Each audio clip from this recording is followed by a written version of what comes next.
Hello everyone, this is Omkar and this video is the very first episode of a long series called Exploring Azure Functions and the Power of Serverless Computing. So let's get on with it.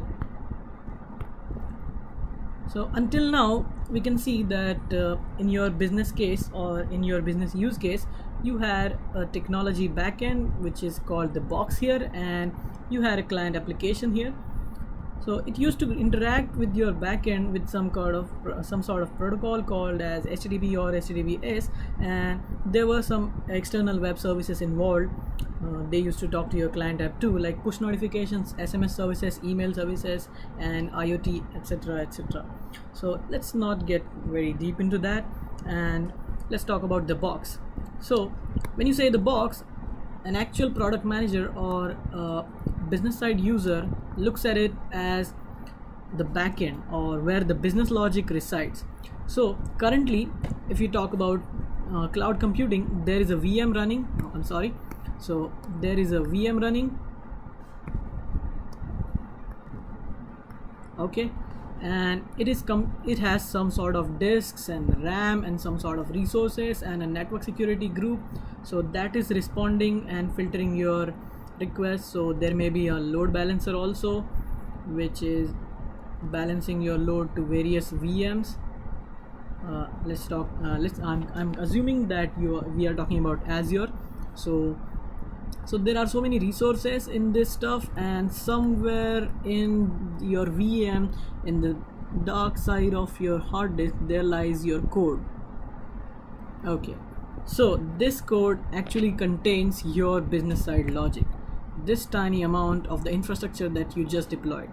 What Azure Functions is all about is deleting or taking out of the concern of a user or a DevOps user that he doesn't have to worry about all this deployment, load balancing, and the sporadic increase in his requests sent by the client application, and just focus on the code. Okay, so code as a service, pretty amazing, huh?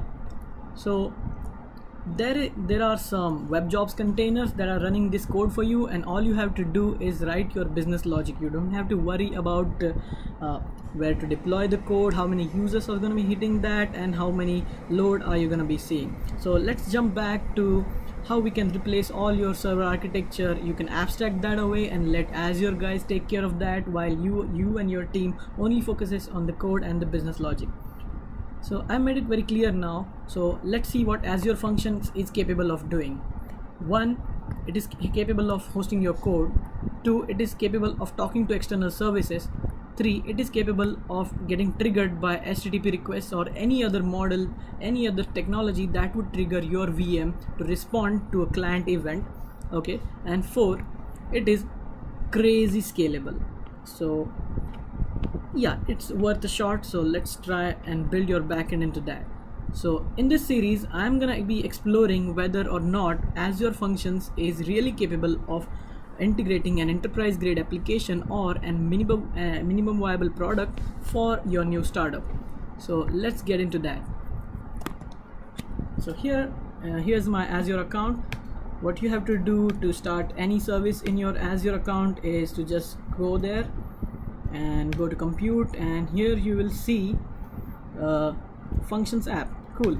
So these are just normal responses to the normal forms that Azure asks every time. So I'm assuming you're familiar with that, and I'm skipping that part and going to my dashboard where I already created an Azure Functions app.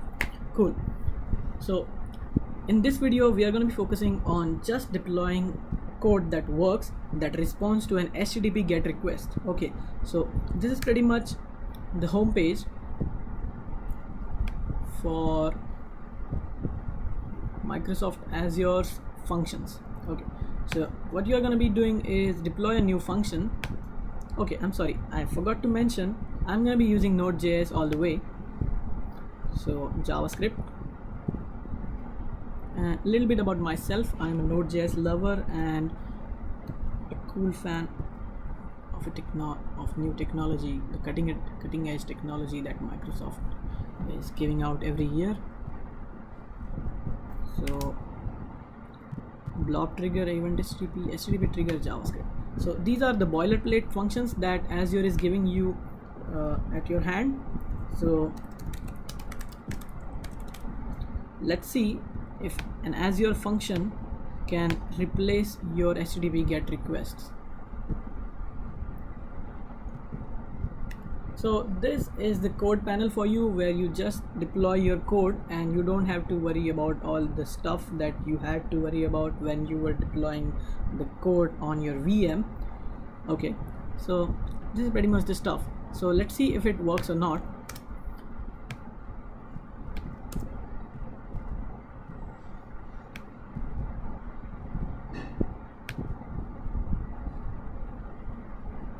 Okay, please pass a name on a query string.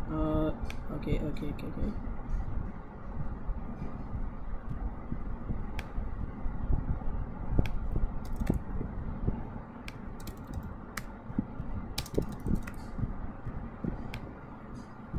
Okay, hello Omkar Dusane. So the functions app has started working. Now I can deploy my logic here. I can call this function to do some maths for me, and very good maths that you love to do after you do the hello world in any language is square it.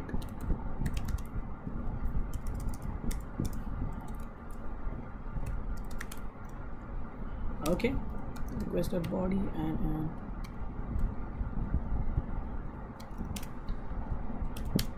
so request.body here refers to a post request coming in, while request.query refers to a get request coming in. So if you go to manage here, I'm so sorry, I forgot to save my function. So if you go to manage here, here are all the things that you need to configure your application and do all the cool stuff with it. Let's see, all methods are enabled here, mode standard. So what I'm gonna do is selected methods, and I'm only gonna be enabling get and post requests here. Save. So the function is going to be triggered by get and post requests. Let's get back to develop and let's write the logic to square.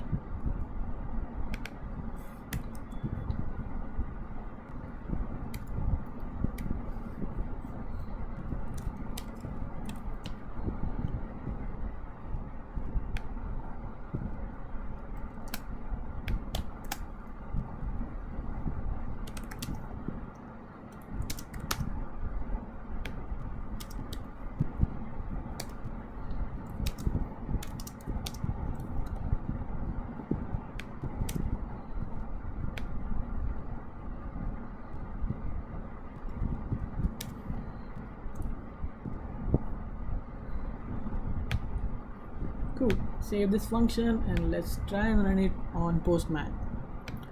So I'm not gonna pass this parameter now, and what I'm gonna do is pass this one.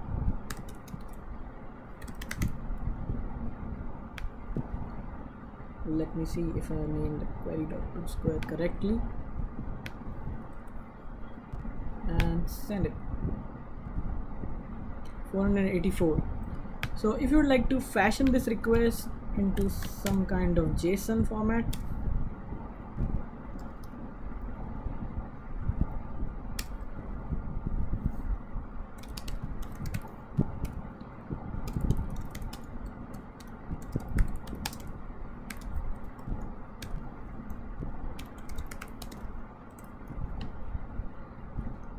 you are totally allowed to do that.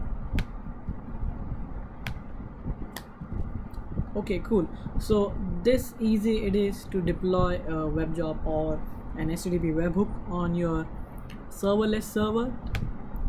Cool, right? So let's meet on another tutorial where we do some complex stuff with Azure Functions app and benchmarks its performance. Okay, bye bye guys, and hope to see you in next tutorial.